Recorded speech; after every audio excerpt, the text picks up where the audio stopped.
Kalau misalkan lo itu sering gagal saat PDKT dengan siapapun gebetan lo sebelum-sebelumnya dan lo nggak pernah diterima cintanya, dalam video hari ini kita bakal ngebahas 3 kesalahan komunikasi yang bahkan nih ya, yang awalnya mungkin ada orang suka sama lo, ngejar-ngejar lo, tapi kalau lo ngelakuin 3 kesalahan ini, siapapun tuh bakal langsung ilfeel sama lo. Pasti lo bingung, kayak ada siapa nih muncul di YouTube gue? Kenalin dulu, nama gue Jason Stanley. Gue udah punya pengalaman 6 tahun di bidang ilmu komunikasi atau science communication. Dan sekarang gue juga udah mendirikan sebuah platform edutech ilmu komunikasi yang udah ngebantu 1000 orang lebih ngasah skill komunikasi mereka dari seluruh Indonesia. Jadi gue punya sedikit kredibilitas untuk membicarakan video hari ini. Nah, dalam video hari ini, tadi kan janjinya gue bakal ngebahas 3 masalah PDKT yang disebabkan oleh masalah komunikasi. Oke, ada 3 hal yang bakal kita bahas dalam video hari ini. Gue bakal mulai dari yang pertama, yaitu adalah lo itu hanya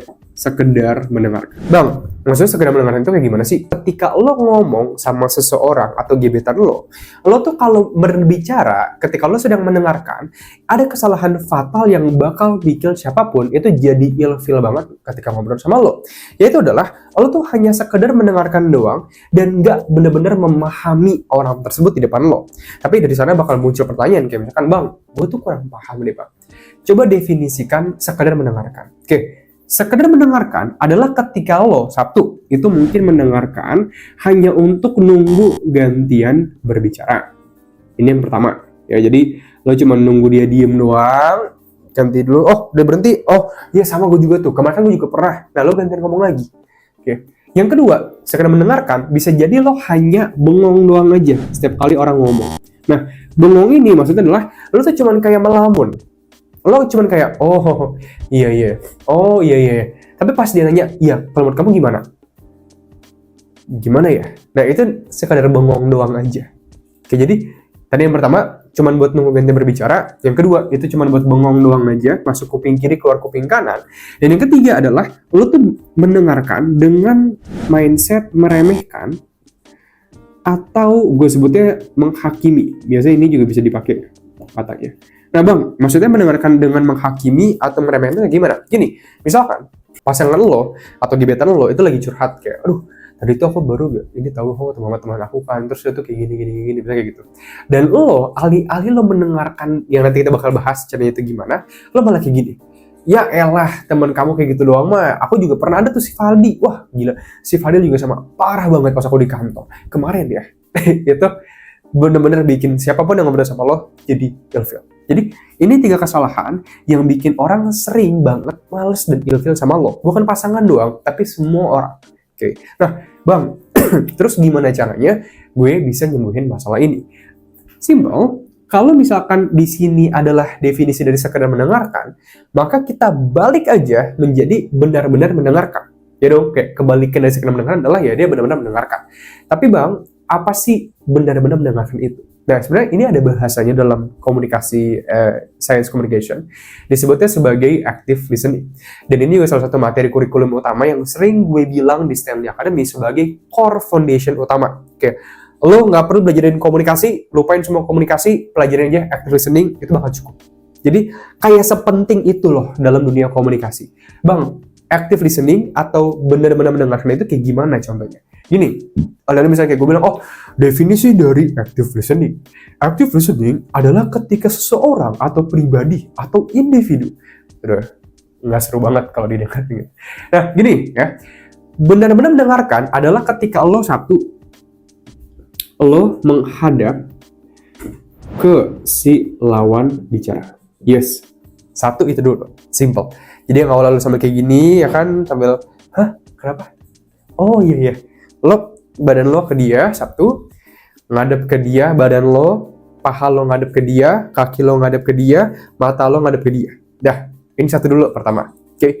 Yang kedua adalah setiap kali dia ngomong, gue pengen lo ngangguk. Ya, simple itu doang aja. Jadi lo cuma kayak, oke. Ini gitu dulu ya. Oke. Yang ketiga adalah setelah lo ngangguk, gue pengen lo bikin suara konfirmasi. Bang, suara konfirmasi ini maksudnya apa Bang? Konfirmasi, saldo sudah diterima. Bukan kayak gitu maksudnya. Jadi, suara konfirmasi adalah ketika kayak gini misalkan. Pas dia ngobrol ke gue, Son, gue lagi galau nih. Oh galau, kenapa bro emang bro? Nah itu, oh galau, emang kenapa bro? Coba sini ceritalah. Oke, terus, nah itu gue suara konfirmasi. Nah yang keempat, gue pengen lo ngucapin 3 sampai 5 kata terakhir dia. Nah ini penting, ini namanya mirroring dalam NLP, ilmu komunikasi persuasif. Nah, 3 sampai 5 kata terakhir ini adalah ketika lo ngadep ke dia. Yang kedua, ingat ngangguk. Yang ketiga juga sama, suara konfirmasi. Tapi misalkan dia ngomong kayak gini, Jason, kemarin gue ketemu sama si Angel kan. Oke, lo ketemu sama si Angel. Terus? Oke, oh dia bareng temen dia. Ya nih Son, terus dia lagi bareng temennya. Lo tau gak apa? Mereka pegangan tangan lo. Mereka pegangan tangan. Terus, oh lu ngeliat tapi waktu itu. Nah itu namanya gue ngucapin 3-5 kata terakhir dari kalimat dia. Bang, kenapa ini penting? Karena ketika lo ngelakuin itu, orang bakal ngerasa, dia benar-benar dengerin gue ya. Ketika dia merasa didengarkan, dia bakal lebih nyaman ngobrol sama lo. Oke. Dan yang terakhir adalah, simpel banget, lo lebih banyak nanya. Lebih banyak bertanya daripada bicara. Nah, jadi ketika lo pertama kali ngedate terutama, pastikan lebih banyak nanya. Oh, lo tinggal di sana? Oh, lo kenal? Oh, tapi pas lo di kantor waktu itu lo ngerasanya gimana? Maksudnya kerja lo lagi overwhelming kah? Oh, jadi lo ketemu sama si Kevin waktu itu. Terus? Oh, dia ngomong gitu. Oh, pasti lo sebel banget dong. Iyalah, pastilah. Nah, itu gue lebih banyak mendengarkan daripada kayak, tau gak, kemarin gue ketemu sama si James. Hidup gue tuh seru banget, tau gak? Jadi, lo jangan kayak gitu, tapi lebih banyak ngelakuin hal yang gue sebut sebagai active listening. Oke, ini hal pertama yang bakal bikin komunikasi PDKT lo jadi lebih lancar. Yang kedua, ini simpel banget, tapi ini berhubungan dengan konsep yang gue sebut sebagai halo effect. Nah, Bang, halo effect ini tuh maksudnya apa? Halo effect adalah gimana sih orang tuh memandang lo. Dan banyak orang yang sering bilang kayak, oh, lo harus pakai fashion yang bagus, lo pakai baju yang rapi. Nah, itu sebenarnya simple lah. Gue nggak bakal mention, tapi itu benar. Itu benar dalam self-improvement biasanya. Tapi dalam industri komunikasi, ada beberapa hal lain yang bisa kita praktekkan untuk meningkatkan halo effect ini. Nah, gue bakal jelasin dulu. Halo effect adalah ketika lo memiliki beberapa atribut, kayak misalkan lo itu ganteng di sini, terus misalkan lo itu ngomongnya rapi atau terstruktur, dan yang ketiga, body language lo itu keren, posturnya kelihatan pede, maka lo bakal dikira, ingat ya, dikira sama orang, wah, ini orang kayaknya kompeten deh. Wah, kayaknya dia tuh orangnya kredibel deh. Wah, kayaknya nih orang tuh dia tuh pinter deh. Nah, padahal ini gue sebut sebagai variabel X dan ini gue sebut sebagai variabel Y. Nah, padahal walaupun lo punya skill atau atribut-atribut dalam variabel X, belum tentu lo punya variabel Y. Belum tentu karena lo ganteng maka lo tuh kompeten. Belum tentu karena lo itu ngomongnya rapi, terstruktur, maka lo itu pintar. Belum tentu. Tapi ini namanya fenomena psikologi halo effect.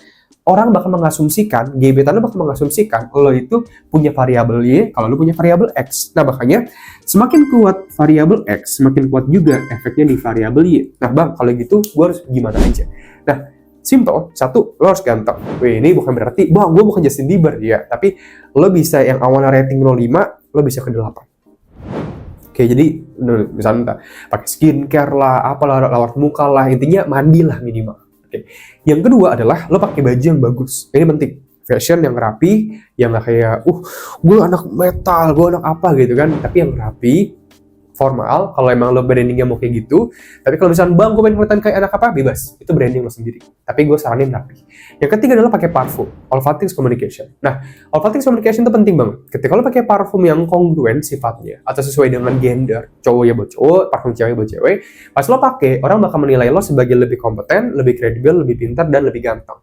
Serius, rating awalnya 6 bisa jadi 8 karena pakai parfum doang. Ini namanya olfactics communication dalam penelitian psikologi juga.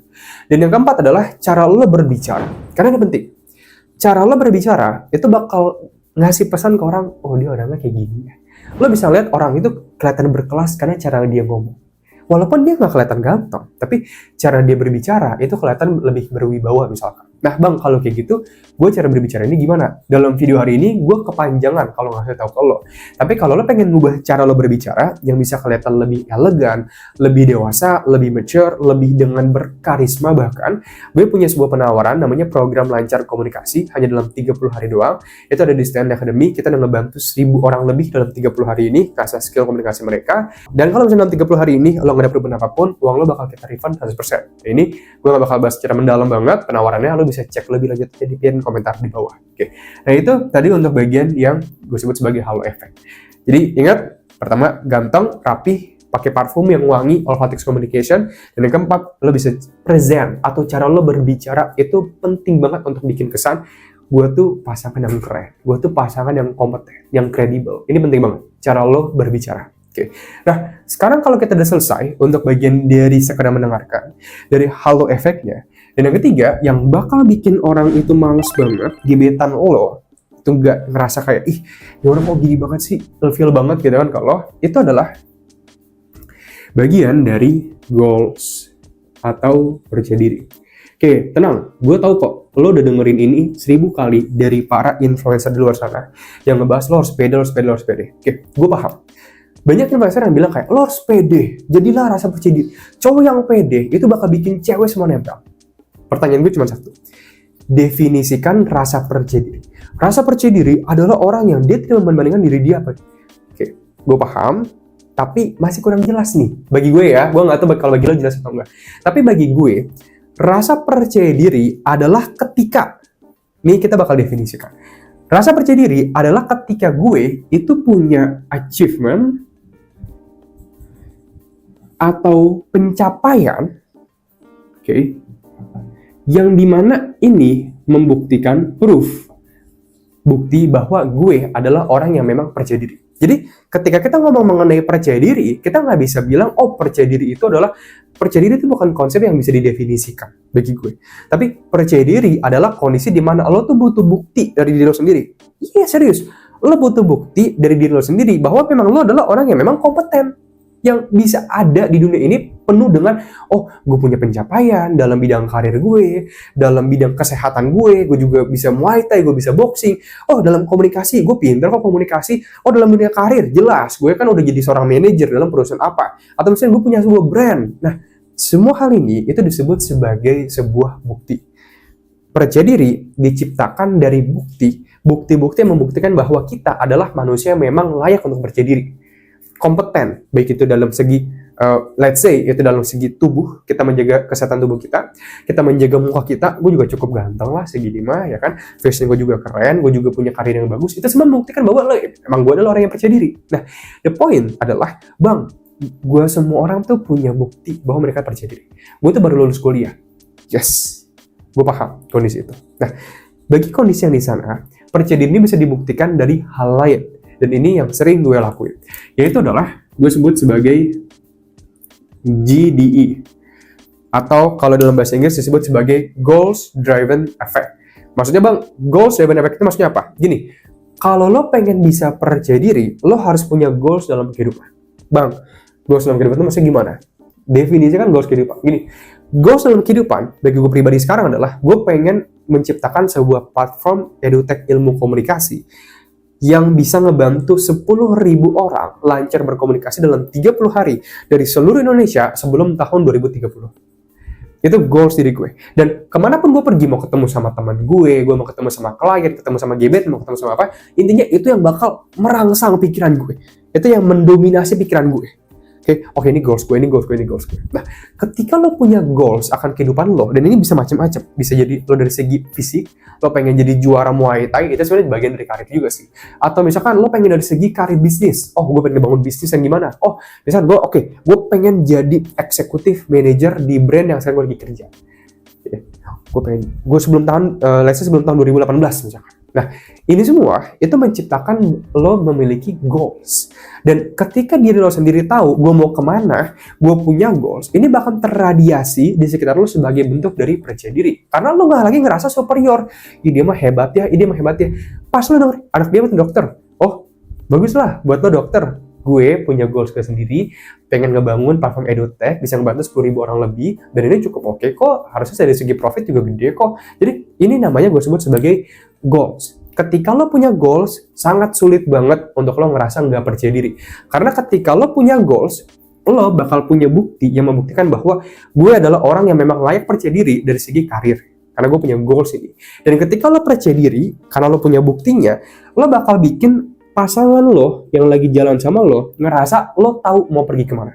Sometimes dalam cewek, gue gak tahu kalau dari segi cowok, tapi dari segi psikologi cewek adalah, correct me if I'm wrong bagi teman-teman yang cewek, tapi teman-teman cewek biasanya itu mikirnya kayak gini, gue cuma pengen punya cowok yang dia loyal sama gue, dia bisa menafkahi gue, dia bisa menghidupi gue, dia juga bisa sayang sama gue, tapi di same time gue juga tahu dia mau pergi kemana dalam kehidupan. Jadi gue merasa aman lah untuk ikut sama dia. That's simple itu doang. Makanya ketika lo sebagai cowok fokus ngebangun karir, dan lo fokus ngebangun konten sendiri lo bisa berkomunikasi, leadership skill, lo juga bisa ngebangun perusahaan, brand, pengetahuan lo juga luas, pintar, lo bakal bikin pasangan lo bisa lebih nyaman ikut sama lo sebagai pasangan lo juga. So, ini sebuah komunikasi dalam PDKT.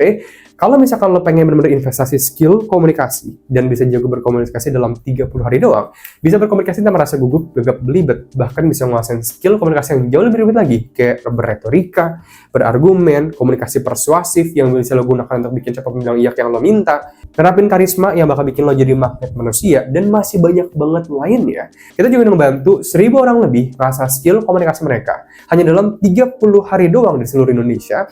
Dan jika dalam 30 hari ini lo ngalamin perubahan apapun, uang lo bakal kita refund 100%. Kalau misalnya lo tertarik, lo pengen cek lebih lanjut, cek aja linknya di pin komentar di bawah. Bye-bye.